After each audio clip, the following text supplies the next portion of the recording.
La voie veut que tu ailles au Cameroun. Toi, tu veux aller au Gabon ou en Chine. C'est comme ça que la chute commence. Et quand on m'a posé cette question-là, j'ai dit, moi, je ne sais même pas. Alors, il y a une deuxième question qu'on m'a posée. Quelle est la différence entre un terroriste et un soldat? Voilà. Et c'est la question que je pose ce matin à tous les serviteurs de Dieu. Et pendant qu'il était peut-être à 10 heures, moi j'étais là. La femme m'a dit, allez, va un peu sur YouTube. Regarde un peu la manière dont ce Severin Campbell était en train de prêcher. Et regarde un peu comment il prophétisait. Regarde ce qu'il faisait. Regarde comment il priait. Je suis parti, j'ai regardé. Quand j'ai fini de regarder, la femme m'a encore conduit et elle a commencé à me poser des questions sur la formation d'un soldat. Je suis allé faire des recherches sur Google. J'ai vu que dans le programme de formation des soldats, ils ont des cours. Amen. Ne croyez pas que les gens qui portent la tenue là, ce sont des personnes qui n'ont rien dans la tête. Hein. Je vous dis la vérité. C'est des gens qui ont fait l'école. Ils ont fréquenté. On leur a donné une formation. On leur a donné des cours. Même pour tirer. Je connais un commissaire. Il nous a dit ceci. Les bandits ne savent pas tirer. Que l'un des points faibles des bandits là, les gens qui ont pris l'arme, ils ont arraché, ils ne savent pas tirer. Parce que même pour tirer, il y a des cours et des formations pour tirer.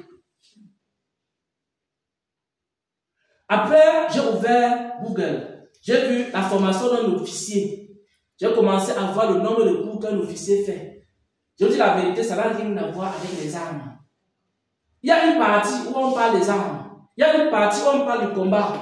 Mais une grande partie, on parle du droit. Droit international, les droits de l'homme, les droits de ceci.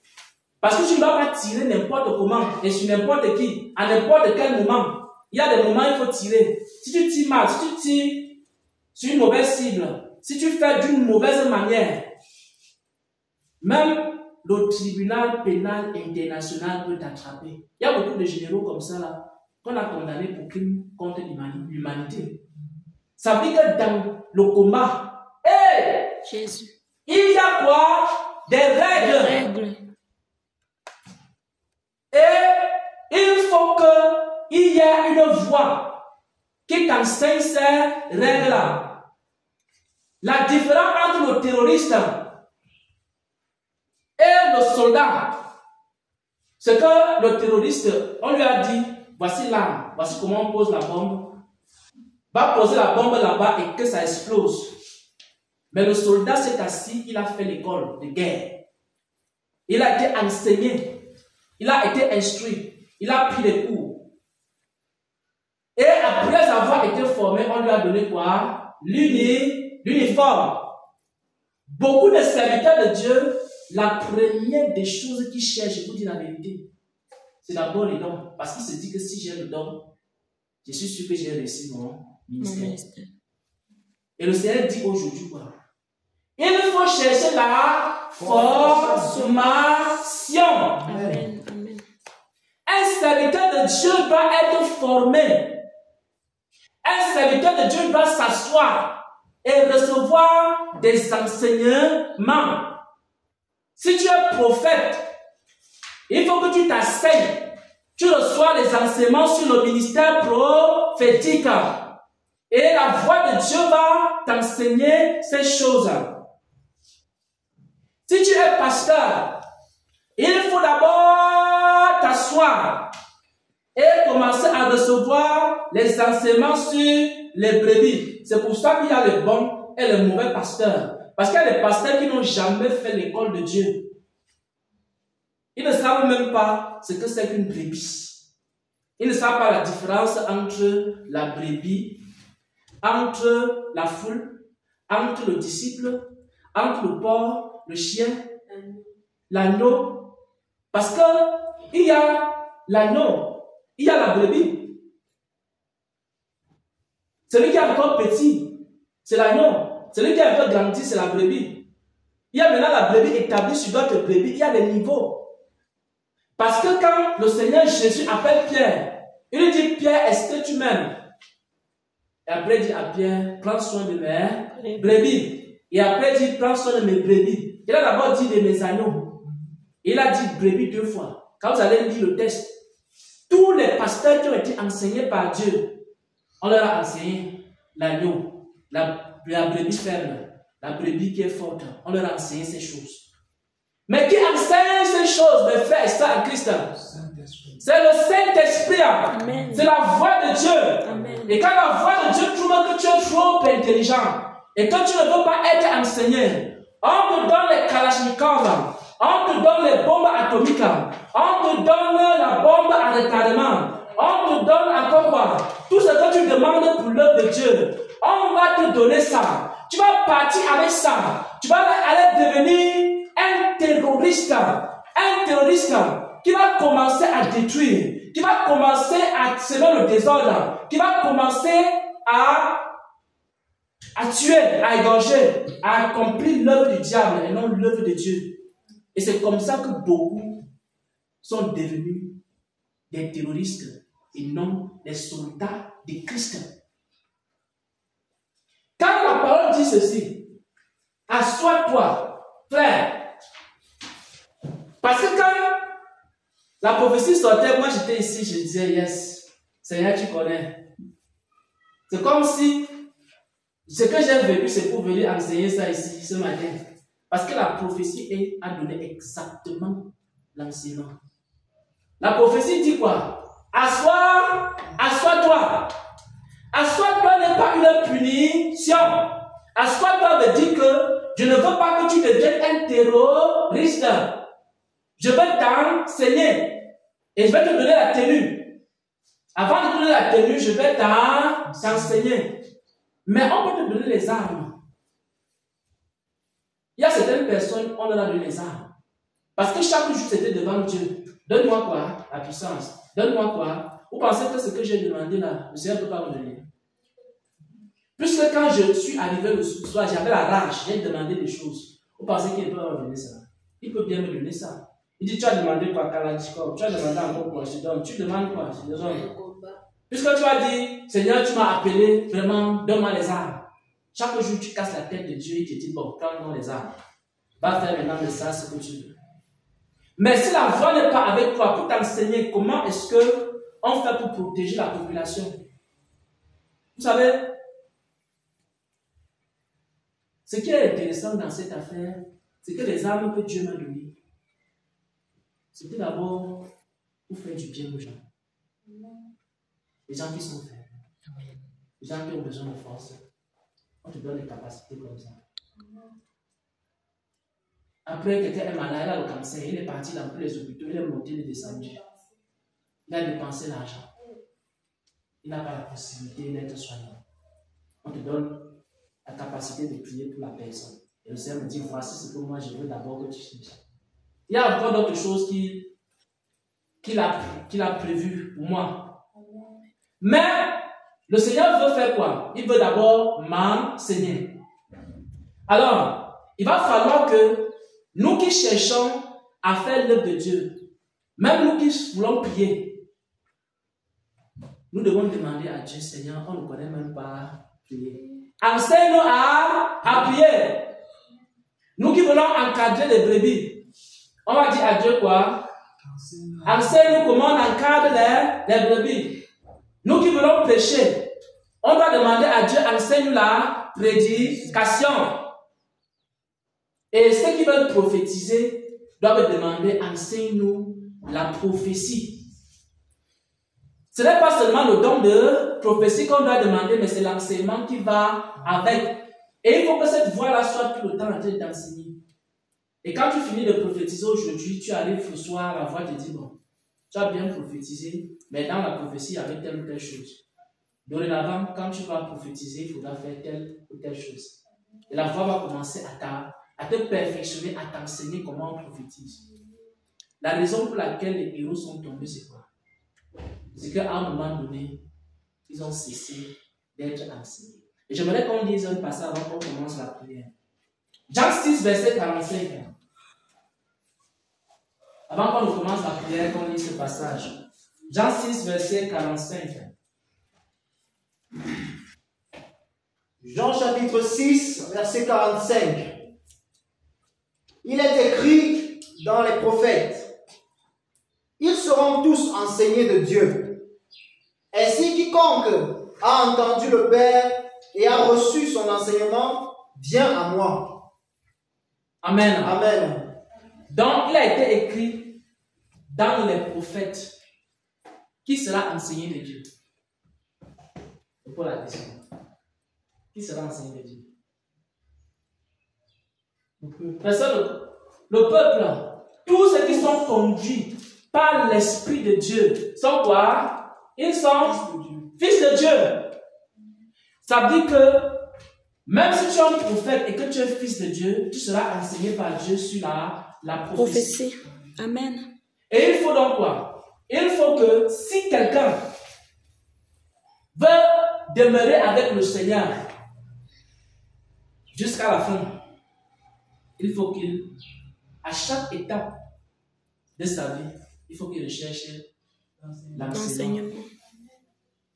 Même si le Seigneur dit aujourd'hui qu'il y aura les épreuves, vous pensez que vous pouvez affronter les épreuves? Il y a un enseignement sur les épreuves. Vous ne savez pas ça? Le Seigneur va donner l'enseignement sur les épreuves. Donc je sais, quand ça va déclencher là, je vais vous donner les enseignements sur les épreuves. Il y a même la prière. Je vais devenir un homme de prière. Si je ne veux pas prier comme un terroriste, parce que le Seigneur m'a montré, m'a dit que regarde bien comment celui-ci, il a été enseigné sur la prière. Va voir ces vidéos sur YouTube. Je suis parti, j'ai cliqué sur n'importe quelle vidéo, j'ai vu comment lui, il priait. J'ai vu comment il faisait ses campagnes. J'ai dit, ah yes, il y a les prophètes terroristes ici, il y a aussi des frères qui, même quand il est en train de prêcher, je vous dis la vérité, allez suivre ces vidéos. Même quand il donne les paroles de connaissance, là ça parle de connaissance, il y a les enseignements dedans. Même quand il y a un esprit. Parce que j'ai vu comment il était en train de chasser un esprit. Pendant qu'il chassait l'esprit, c'était l'esprit humain. Il était en train d'expliquer, pendant qu'il chassait l'esprit, il expliquait qu'en fait, la femme en question est possédée d'un esprit humain. Et l'esprit humain, c'est un esprit qui est derrière la sorcellerie. Tu vois un peu? Donc il a commencé à expliquer comment ça se passe. Et quand il a fini d'expliquer, maintenant il a chassé l'esprit. Donc il a donné un enseignement avant de chasser le démon. Vous voyez, c'est la différence entre quelqu'un qui a été enseigné et celui qui n'a pas été enseigné. Celui qui n'a pas été enseigné va dire, démon, sort. Oh non, on sait que c'est quel démon qui est là-bas sorti. Quand vous voyez la prédication, la délivrance de quelqu'un qui a été enseigné, il parle à l'esprit. Il explique à l'esprit ce qu'il est. Il dit à l'esprit que bon, tu es entré tel jour à telle heure. Tu es entré parce qu'il y a telle porte qui a été laissée ouverte. Et toi, tu es quoi? Tu es un esprit humain. Tu es l'esprit derrière la sorcellerie. Et comment expliquer ça? Je vous dis la vérité. Après une telle délivrance, vous n'êtes pas édifiés, mes frères. Vous êtes édifiés, éclairés. Et la personne qui était sous l'emprise des esprits humains, on lui a déjà montré toutes les portes qu'elle doit fermer. Vous voyez maintenant, voilà une délivrance qui peut conduire quelqu'un à la vie éternelle. Voilà une délivrance qui peut éclairer les gens. Parce que cet homme-là, je vous dis la vérité, ce n'était pas un terroriste. C'était quelqu'un qui a été enseigné par Dieu. Dieu lui avait enseigné sur les esprits. Tu vas aller délivrer, tu vas aller chasser les démons, tu connais quoi sur les démons. Il y a des gens qui veulent chasser les démons, ne connaissent pas les types de démons. Cet homme, ce monsieur connaissait les démons, il connaissait les catégories de démons, les types de démons, les démons qu'il faut l'imposition des mains. Il te dit que le type de démon, il faut l'imposition des mains. L'autre, il faut parler. Il explique ça. Avant même de délivrer, il peut te dire que non, le démon, si c'est un démon, les gens vont essayer de chasser ça dans une église. Mais ils n'ont pas pu chasser parce que dans le démon, il faut l'imposition des mains. C'est un type, c'est une catégorie de démons. Parmi les démons qui sont sortis de l'enfer, il t'explique la démonologie. Yes. Cet homme-là, il a été quoi? Enseigné par Dieu. Amen. Donc, je vous dis la vérité. Il ne peut pas avoir, je vous dis, si nous sommes enseignés par Dieu sur la terre-ci, il ne peut pas avoir deux évangélistes Charles. Amen. Il ne peut pas avoir deux pasteurs d'Orval. Parce que la façon dont le pasteur d'Orval va perdre les brebis du Seigneur, ayant reçu l'enseignement de Dieu. Je vous dis la vérité, tout le monde va seulement venir s'asseoir à l'église de Dorval comme ça pour seulement venir écouter. Si vous passez seulement 30 minutes pour écouter le pasteur Dorval, comment il parle, comment il parle aux brebis, comment il leur enseigne les voies de Dieu, comment il leur enseigne comment on s'assoit pour chercher d'abord Dieu. Je vous dis la vérité. Amen. Et en plus de ça, il y a des grands mystères. Mais qu'est-ce que nous faisons? Seigneur, donne-moi les dons. Tu calcules tous les dons, tu fais, bon, il me faut 6 dons. Est-ce que j'ai le don ci, j'ai le don ci, j'ai ceci, j'ai cela. Je prends ça, je pars maintenant, je commence à bombarder à gauche, à droite, etc. Tu n'as aucune formation. Tu deviens un danger pour le rendre dessus. Et le Seigneur se retire. Et maintenant, tu commences à faire le désordre. Et c'est comme ça que les héros sont tombés. Jusqu'à la fin de ta vie, il faudra que cette voie-là, même quand il faudra ressusciter les morts, la voie-là doit te dire que bon, dans la résurrection des morts, voici comment ça se passe. Vous pensez que les apôtres qui ressuscitaient les morts là, ils ont reçu un enseignement dessus. Comment ressusciter les morts? Je vous dis la vérité, il y a les enseignements, je vous dis la vérité, même pour la sanctification, même quand on prie pour la délivrance, même quand on prie pour le péché, il y a un enseignement. Je vous dis, si quelqu'un entre ici avec le péché, même si le péché là est commun, il ne peut pas garder le péché là. Soit il va fuir l'église, soit il va se repentir. Pour ceux qui étaient ici quand on a commencé l'assemblée, vous savez comment on priait. Quand on priait ici là pour la repentance, c'est vous qui avez. Voilà, je ne sais pas que ma espèce était là. Quand on a commencé ici, parce que pour sanctifier l'assemblée ici là, j'avais donné les enseignements sur la repentance et quand on priait, c'était toujours à genoux en train de pleurer. C'était la maison des pleurs. Donc, tu ne peux pas venir avec un cœur impur, tu l'entres avec le cœur impur. Parce qu'il y a un enseignement sur la repentance. C'est parce que les gens, certains n'ont pas reçu l'enseignement sur la repentance qu'ils n'arrivent pas à pousser les gens à la repentance. Il y a un enseignement sur la repentance. Il y a un enseignement sur la nouvelle naissance.